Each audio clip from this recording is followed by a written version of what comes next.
Թեստ 3 կարդում ենք պատմությունը և պատասխանում հարցեր։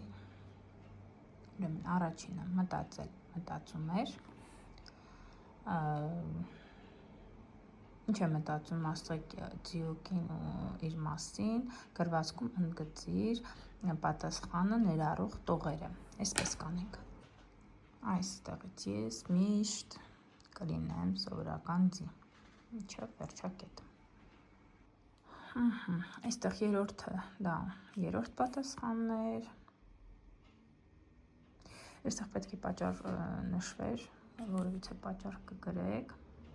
Կամ էլ կարող եք այսպես գրել, նա մտածում էր, որ միշտ կմնա սովորական ձի եւ չի ընկերանա խաղալիք ձիուկների հետ, կամ ուրիշ պատճառ։ Այստեղ հեղինակը ինչ-որ հեքիաթային համարում, նա համարում էր, որ նրանք գունավոր էին, գեղեցիկ էին, դրա համար հեքիաթային էին, կամ եւս ձեր տարբերակը գրեք։ 6-րդում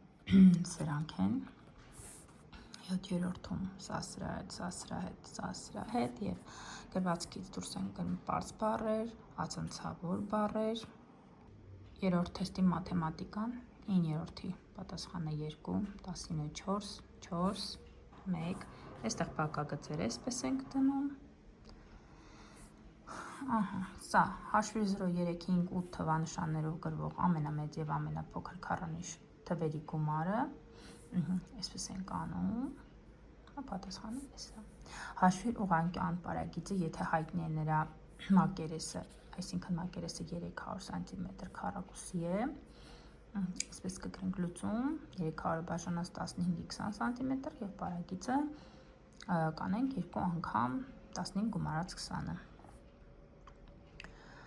16-րդը այսպես են գրում լուծում, պատասխան, ես եւ շրջական նշվածներից, որ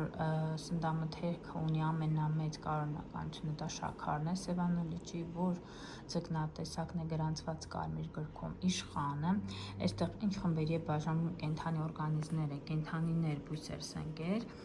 եւ լրացրու նախադասությունը դա փաստը բառն է։